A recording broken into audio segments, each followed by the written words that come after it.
Buenos días.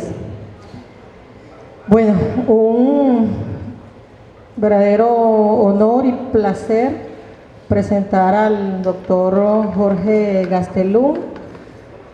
Cada uno de ustedes tiene una carpeta. En su carpeta hay lápiz y hojas. Hagan sus propios resúmenes.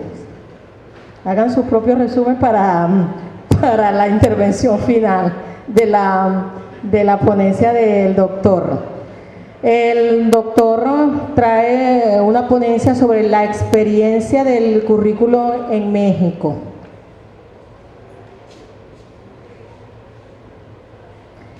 Jorge Antonio Gastelum Escalante, doctor en investigación educativa por el Centro de Investigación y de Estudios Avanzados del Instituto Politécnico Nacional.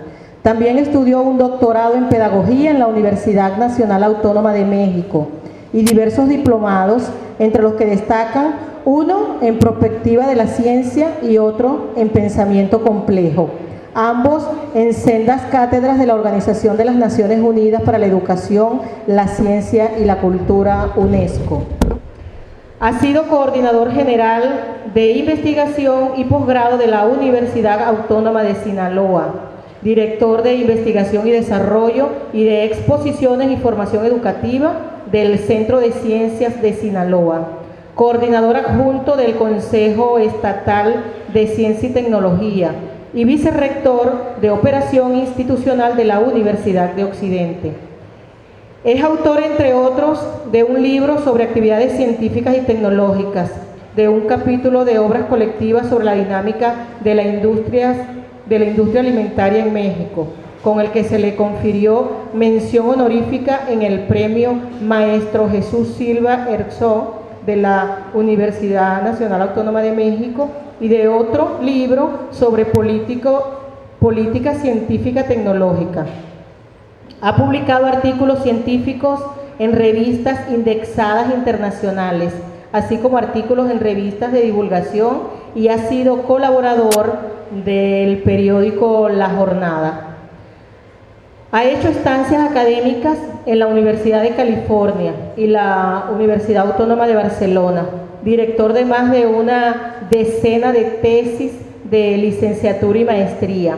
Ha impartido cátedra en instituciones como la Universidad Nacional Autónoma de México, la Benemérita Autónoma de Puebla, la Universidad de Colima, la Universidad Autónoma de Zacatecas, la Universidad Pedagógica Nacional, la UAS y la Universidad de Occidente, institución en la que es líder de un cuerpo académico.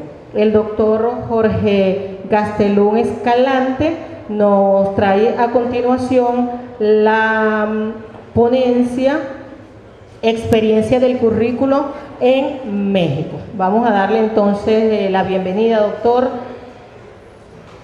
Pase hasta el podio.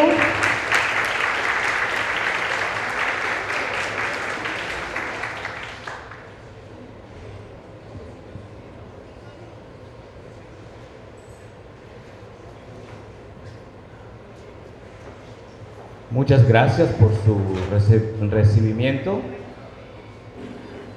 Desde que arribé el martes por la noche, he sido muy cordialmente tratado y eso se agradece de corazón. Precisamente el músculo cordial. Esperemos que después de mi exposición podamos hacer alguna sincronía corazón con corazón y que podamos estar al menos acordes. Muchísimas gracias a la Universidad Nacional Experimental Rafael María Baral por su invitación, en particular a su rectorado y muy especialmente a su vicerrector académico, el doctor Edison Peroso, y al equipo del doctor Edison Peroso, de quienes hemos recibido el trato cordial al que me he referido. Vengo en representación de la Universidad de Occidente, en el estado noroccidental de México, llamado Sinaloa.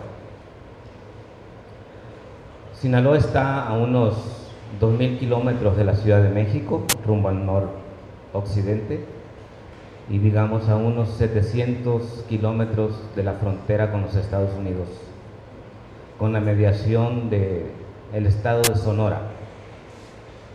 Es el estado que contiene uno de los biomas más grandes de América Latina, que es el Gran Desierto de Sonora, con vegetación que llega hasta la ciudad de Culiacán, donde yo vivo, donde vive mi familia,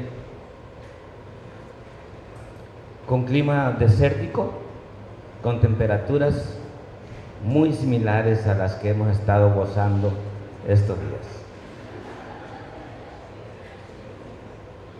El título de la ponencia es Experiencia del currículo en México, y en razón de eso voy a tratar de exponer una visión panorámica acerca de el desarrollo y la investigación curricular en mi país. Con el permiso de ustedes, muchas gracias.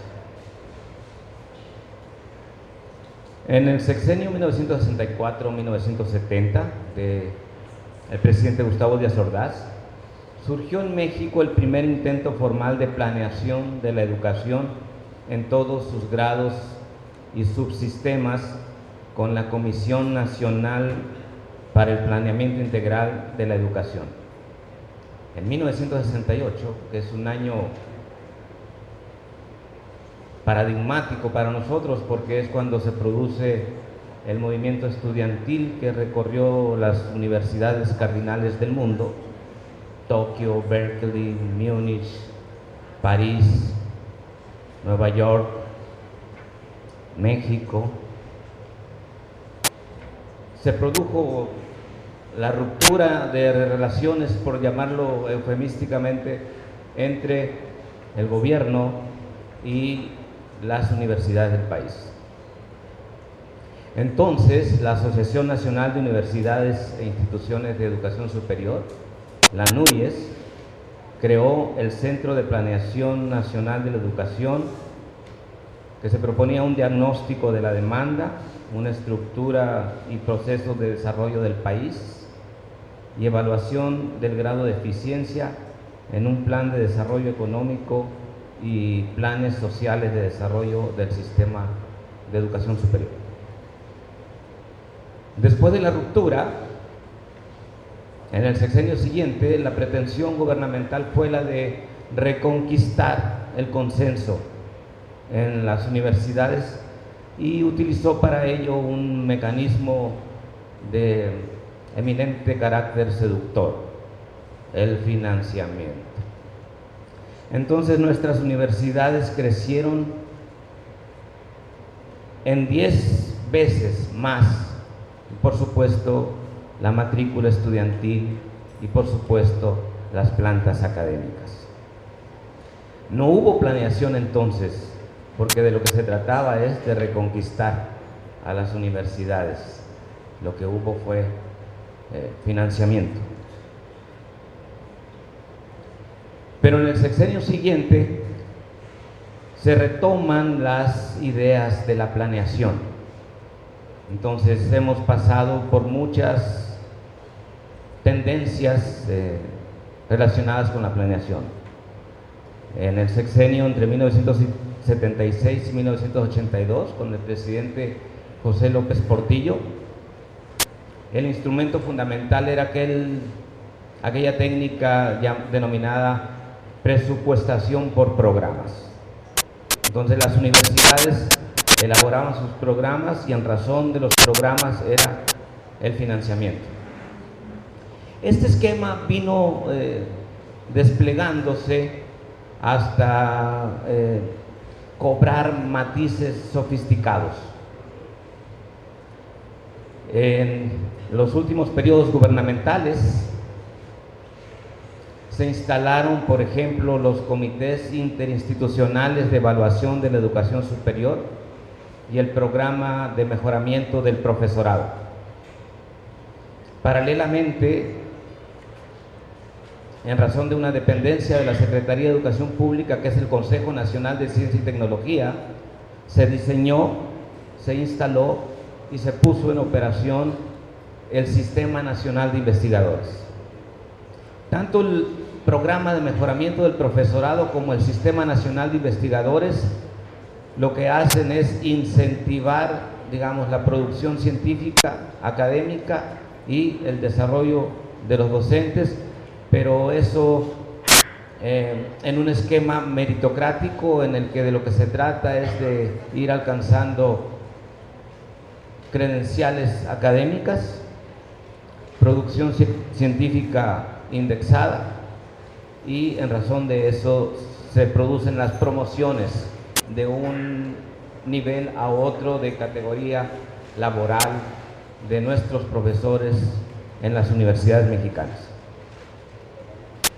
Entonces, en el sexenio de López Portillo se instala, las siglas les parecerán a ustedes tan infamiliares como las que yo he estado viendo. Se instala la Comisión Nacional para la Planeación de la Educación Superior, son las primeras siglas que vemos ahí, que incluía a la Secretaría de Educación Pública y a su Subsecretaría de Educación Superior, a las comisiones regionales para la planeación de la educación superior, las CORPES, a las comisiones estatales para la planeación de la educación superior, las COEPES, una en cada entidad federativa, somos 32 estados en México más el Distrito Federal, y las unidades de institucionales de planeación instaladas al seno de las instituciones de educación superior. Entonces, en correspondencia con la COMPES es el Plan Nacional de Educación Superior, en correspondencia con las CORPES los planes regionales, en correspondencia con las COEPES los planes estatales, y en correspondencia con cada una de las IES de cada una de las instituciones de educación superior, los planes institucionales de educación superior. En el sexenio siguiente, Miguel de la Madrid proyectó el Plan Nacional de Educación, que impulsó lo que él denominó una revolución educativa, en cuyo marco se desplegó el documento Planeación de la Educación Superior en México, que se reproponía elevar la calidad de la educación en ese subsistema. A su vez, Carlos Salinas de Gortari, presidente 1982-88, impulsó la modernización del sistema educativo, que consistió en una descentralización del sistema y en más planeación a niveles de sofisticación, como he comentado. El secretario de Educación Pública del gobierno de Carlos Salinas de Gortari era el doctor Ernesto Zedillo Ponce de León, que fue el siguiente presidente y que por tanto profundizó esta modernización educativa, porque él era el autor de la iniciativa. En ese sexenio se instalaron los CIES, que significan Comités Interinstitucionales de Evaluación de la Educación Superior. Todos los programas educativos, tanto de pregrado como de posgrado, nosotros al pregrado le llamamos licenciatura, se evalúan en comités interinstitucionales de acuerdo con la región, de acuerdo con el contexto. El PROMEP, que he referido, que es el Programa de Mejoramiento del Profesorado, que estimula la habilitación académica, pero y eleva los grados de salariales, y por eso son seductores. Y COPAES, que es la Comisión para la Acreditación de la Educación Superior, es un organismo privado que agrupa a diversos comités de evaluación de cada una de las licenciaturas. Por ejemplo, para la evaluación de los programas en psicología, el organismo se denomina COSEIP, es un comité evaluador de la educación y de la investigación en psicología. Y así para cada una de las carreras hay no solamente una comisión, sino diversas comisiones. Entonces, de lo que se trata es de ir haciendo intervenir no solo al Estado, sino también al sector privado en la evaluación de la educación superior. En México no tenemos un sistema de educación superior como el inglés, como el francés o como el estadounidense, en los que los colegios de profesionales regulan la producción de profesionales de cada una de las disciplinas y de cada una de las áreas. Tienen intervención en eso. Y son estatales. En México uno puede titularse en cualquiera de las universidades del país y uno puede ejercer en cualquiera de las entidades del país. En Estados Unidos, de un estado a otro, hay que recertificarse. Entonces las nuestras, que han desarrollado con el modelo de la profesión liberal, no contienen el ingrediente de la participación de los colegios. Lo que está provocándose con la presencia de los COPAES es que los colegios empiecen a intervenir en razón de que son agrupaciones colegiales de colegas de profesionales. En ese contexto, pero particularmente para remontarnos al sexenio de 1970-76, se marca el nacimiento de la castellanización del vocablo currículum, que es lo que nos ha reunido en estas riquísimas jornadas, entre los que destacan la primera obra mexicana sobre el tema, denominada El diseño de planes de estudio, editado por Raquel Glassman y por María de Ibarrola. Raquel Glassman, de la Universidad Nacional Autónoma de México, y María de Ibarrola, del Centro de Investigación y de Estudios Avanzados del Instituto Politécnico Nacional, las dos instituciones de mayor cobertura y de mayor prestigio en México, en nuestro país. El libro de Glassman y de Ibarrola es un hito a partir del que se puede reconstruir la historia de la teoría curricular en México. Ellas proponen una metodología de diseño de planes de estudio por objetivos, en las que los objetivos, priman el esquema, en una lógica que al parecer es insalvable. Tal es el clásico matizado: objetivos de aprendizaje, organización pedagógica y administrativa de los estudios, estructuración en el tiempo y evaluación del aprendizaje y los recursos con los que se van a implantar los planes. Con los objetivos al frente, el operativo inicia con la selección de resultados que deberán alcanzar los estudiantes en relación con el saber y con el hacer, es decir, con la selección de los objetivos de aprendizaje. Y este saber y hacer es lo que denominamos perfil del profesional, ¿no? La fórmula viene de Ralph Tyler, quien consigna que en los Estados Unidos lo que se hacía para diseñar perfiles profesionales era el análisis de tareas. Análisis de tareas que hoy se llama competencias, que en una época se llamó conductas. ¿De dónde se obtienen los objetivos? Para que la selección sea válida, proponen completa, equilibrada, vigente y viable, a las necesidades sociales e individuales que deben satisfacer, beben, dice ahí, quién sabe qué estaría pensando el inconsciente, ¿no? Deben satisfacer, perdón. El plan debe tomar en cuenta el resultado último buscado que aparece en los perfiles, el contexto social, político, económico, cultural en el que se sitúan tanto los estudiantes como la institución educativa y los estudiantes, del libro de Glassman e Ibarrola. El esquema, es el clásico graduado en el tono, matizado. Incluso hay una declaración similar a la de Tyler en cuanto a que el procedimiento propuesto es útil en sus principios generales para cualquier tipo de plan de estudios a cualquier nivel de escolaridad.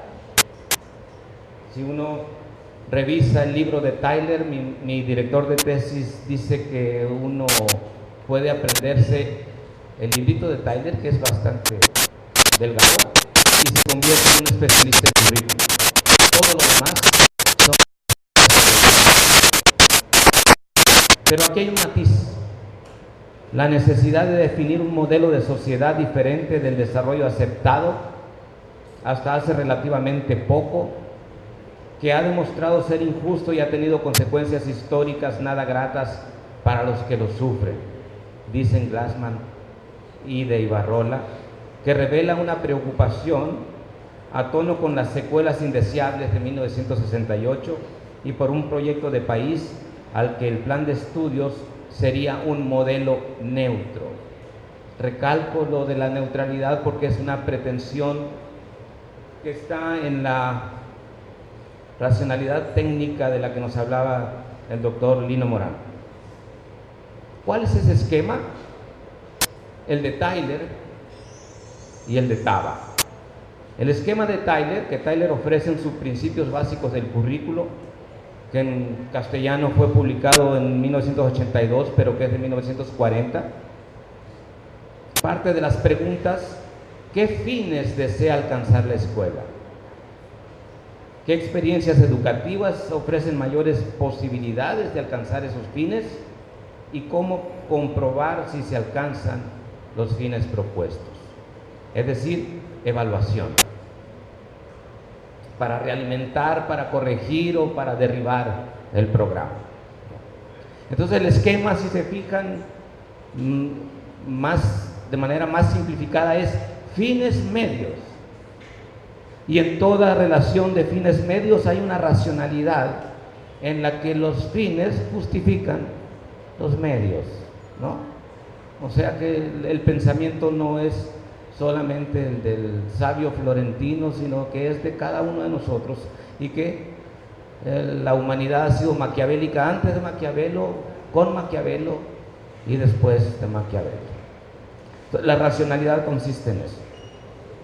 El asunto es que los fines, por esa misma racionalidad, enajenan a los medios.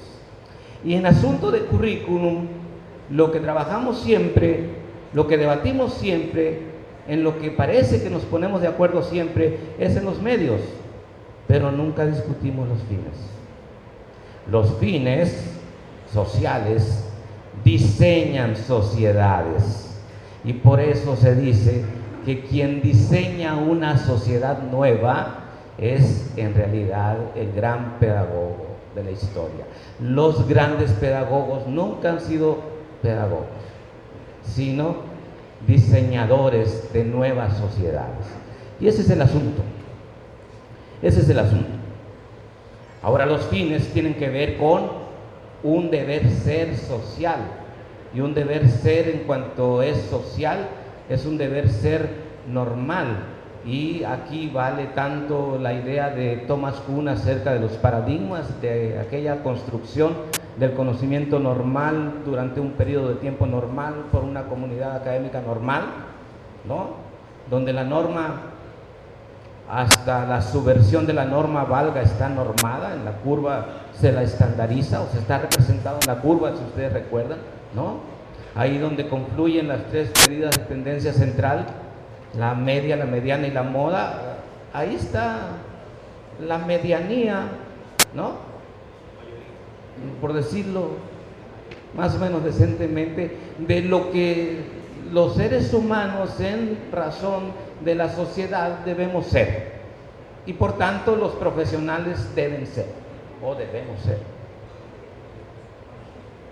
Como Tyler, Hilda Taba en 1980 se editó su libro en castellano, aunque es de 1962 en inglés, propone, muy racional ella, un juicio ordenado para obtener un currículo conscientemente planeado y dinámicamente concebido, procediendo por pasos. Primero, diagnóstico de las necesidades. Segundo, formulación de objetivos en razón de las necesidades. Tercero, selección del contenido, organización del contenido, selección de las actividades de aprendizaje para instruir ese contenido, organización de las actividades de aprendizaje y determinación de lo que se va a evaluar y de las maneras y modos y medios de realizarlo, la evaluación. Es el mismo esquema de Tyler. Aquel estaba en 3 preguntas, este está en 7 pasos. Es el mismo. Y es el mismo que usamos en nuestros programas de desarrollo curricular, porque la lógica es, ojalá que algún día pueda ser de otra manera, hasta ahora es insalvable, porque es la racionalidad, fines, medios. En ambos, Tyler y Taba, los objetivos presiden el esquema. A tono, Tyler dice, vista así la educación, resulta claro que los objetivos son los cambios de conducta que el establecimiento de enseñanza intenta obtener en sus alumnos. No por nada todos los conductistas le rinden homenaje, ¿no? No por nada. Bloom, si ustedes, y la taxonomía de Bloom ha vuelto a ponerse en vigencia, ¿no? En relación con las competencias. ¿Y por qué con las competencias? Porque hay un contenido conductual en las competencias, ¿no? Hay una parte que dice, la enfermera debe saber poner una enfermera, y eso debemos apreciarlo, debemos verlo. Es una conducta de competencia, sí, por supuesto, pero es una observación de la conducta.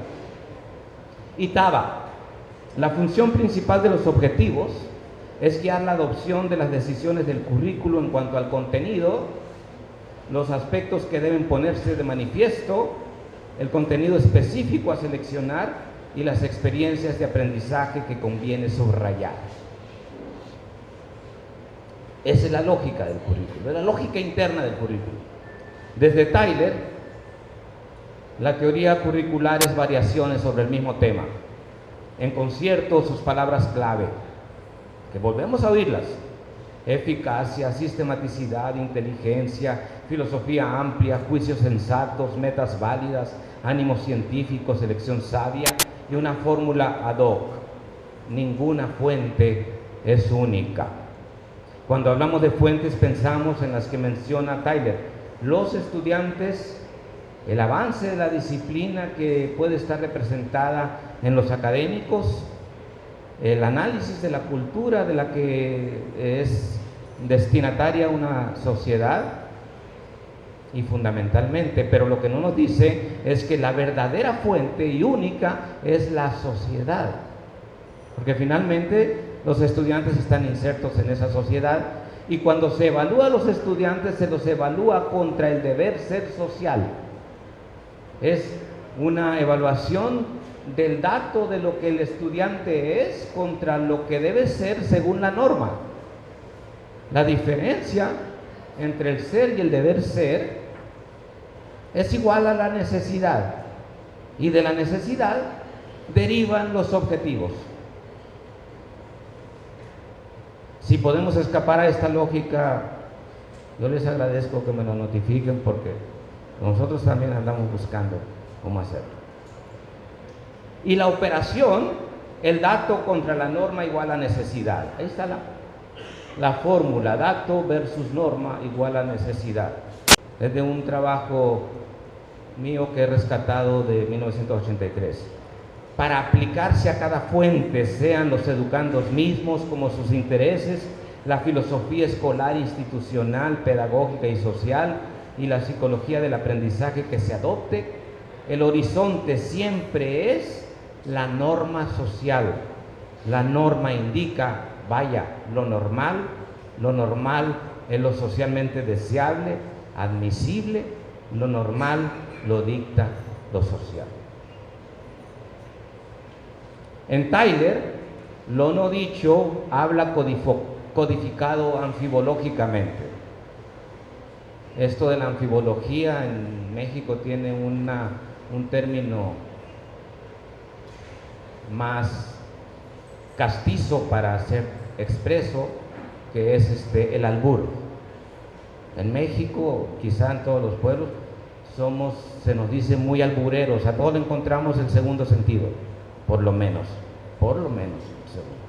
Entonces, anfibológicamente, lo dicho por Tyler dice, cuando él dice mi método es racional, habla de que hay un método irracional, un método ineficaz, un método asistemático, un método no inteligente, un método filosóficamente estrecho, un método que prejuzga, que propone metas inválidas, que provee información inútil y de ánimo no científico, inculto e insensato.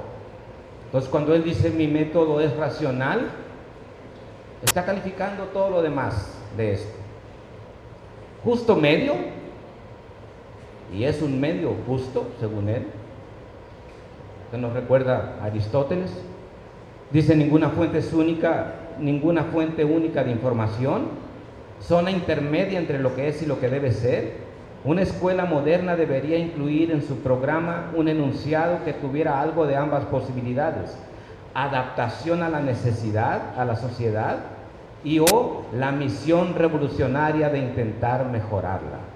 Se plantea para ello un medio neutro, y aquí racionalidad también es neutralidad.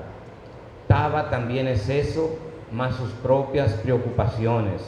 Justo medio, el de Taba, como todos los currículos, no importa cuál fuera su estructura, se componen de ciertos elementos.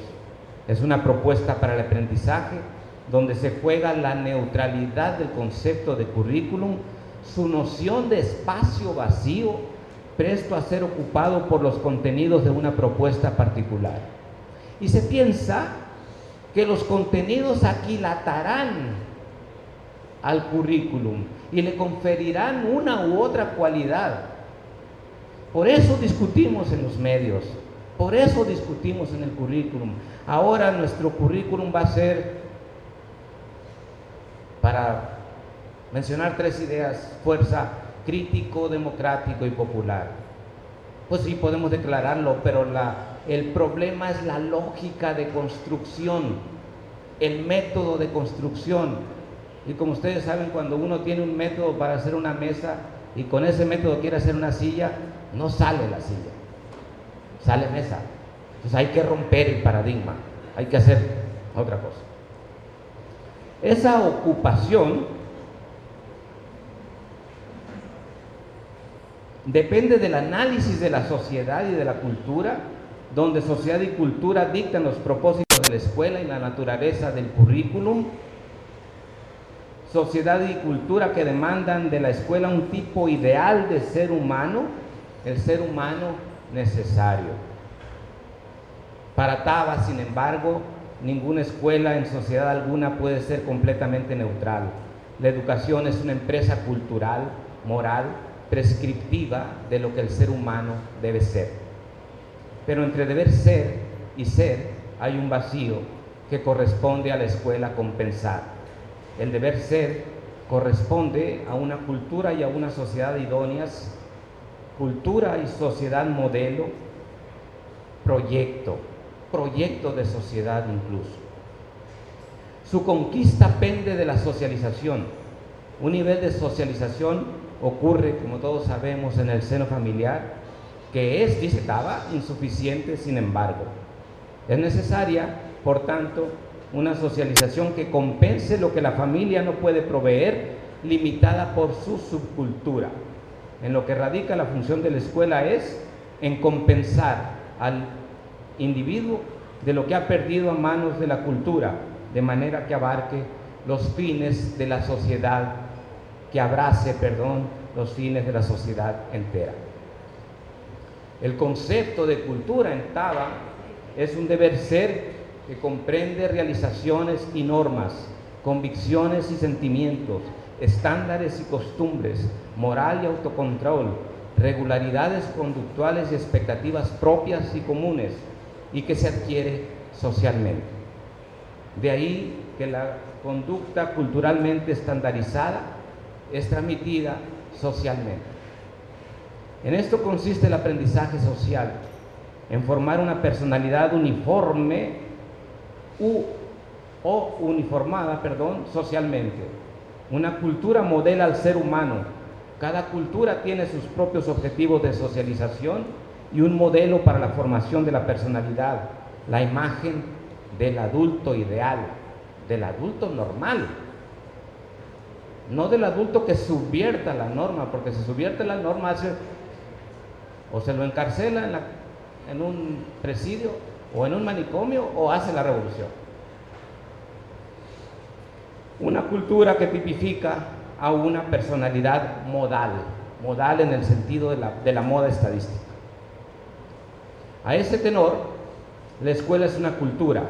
La escuela emancipa al individuo de lo familiar, universaliza el modelo de socialización, introduce normas y valores superiores a lo familiar y funcionaliza lo social en el ser humano. Es un aprendizaje de lo que socialmente los individuos deben ser, no por razón de fuerza externa, sino de compulsión interna. Según Taba, el alumno termina deseándolo compulsivamente.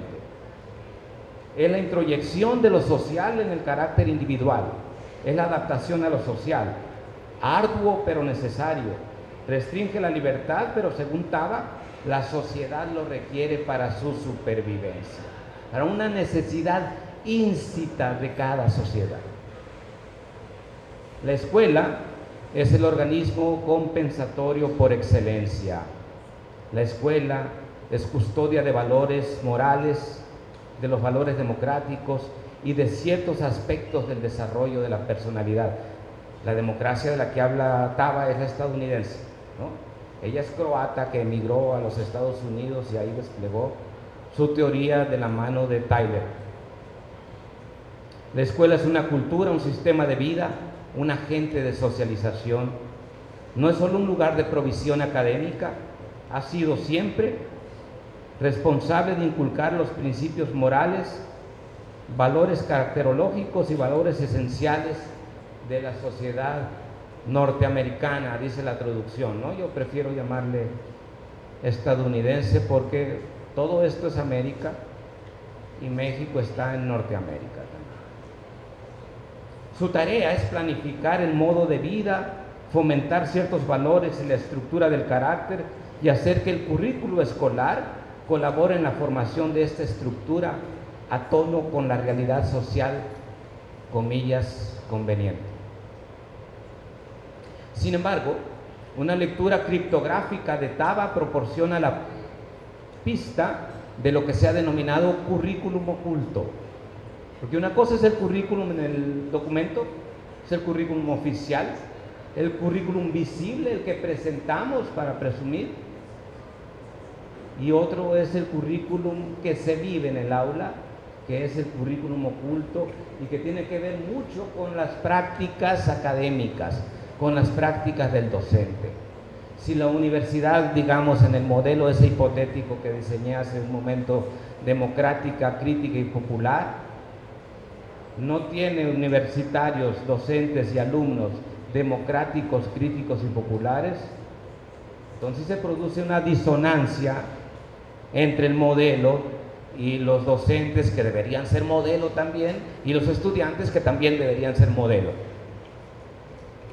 Ese es el problema, porque el problema es no solamente un asunto de propósitos, de buenos propósitos, el problema es en qué socialización primaria se educaron nuestros alumnos. ¿Cómo vienen de la socialización primaria que es definitiva? Cuando yo llegué me ofrecieron este periódico Y leí con mucho interés una entrevista que se le hace a Alexis Ochoa. Dice Alexis Ochoa, permítanme citarlo porque no lo aprendí de memoria. Soy malo para la memoria.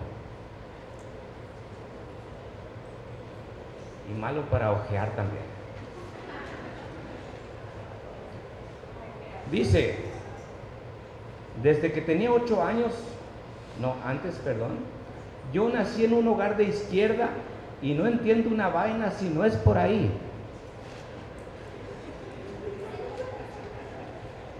Claro, ¿en qué mesa familiar hemos oído hablar de la revolución?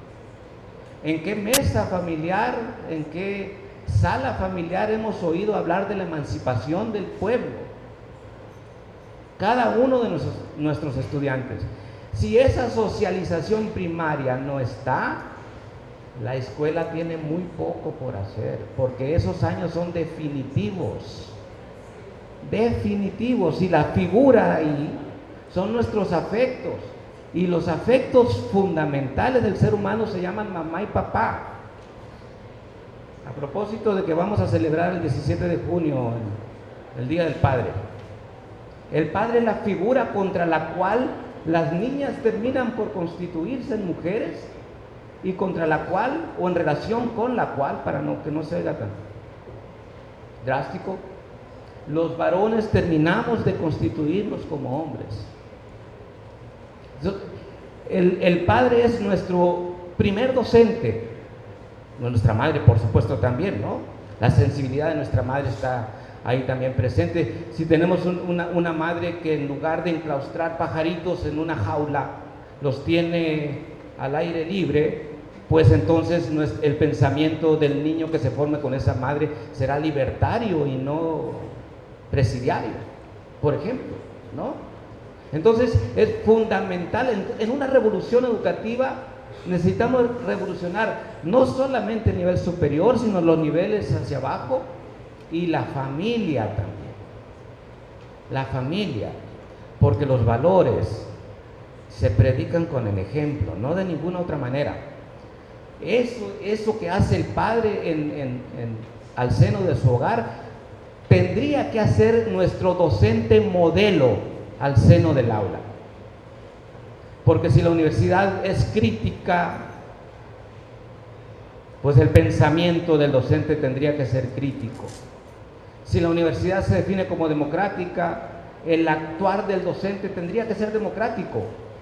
No puede ser de otra manera, no puede ser el dictador del que hablaba uno de los alumnos presentes acá, que respondió, a cuya pregunta respondió el doctor Lino Moral. Y si es popular, tiene que, bueno, ya con decir democrático ya redunda lo popular, ¿verdad? Aquí hemos transcrito a Taba, de alguna manera a Lata, a fin de aprender en sus acertos el lado oscuro de su planteamiento técnico planificante, su pretensión de neutralidad mascarada en la racionalidad e investida de cientificismo.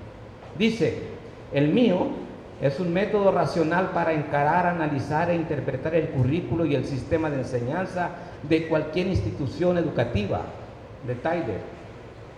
Así se inscribe en lo que Michel Maffesoli, en una obra de 1977, pero que es vigente, se llama La lógica de la dominación,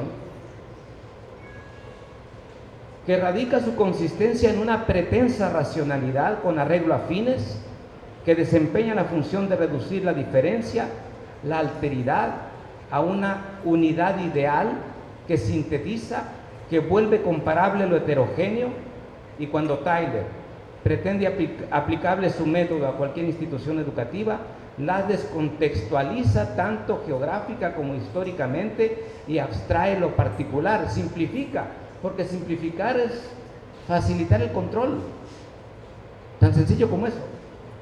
Es la lógica, en la lógica de la dominación, la descontextualización, la abstracción y la simplificación favorecen el control. Para el caso de lo social sobre lo escolar y de lo escolar sobre el sujeto particular.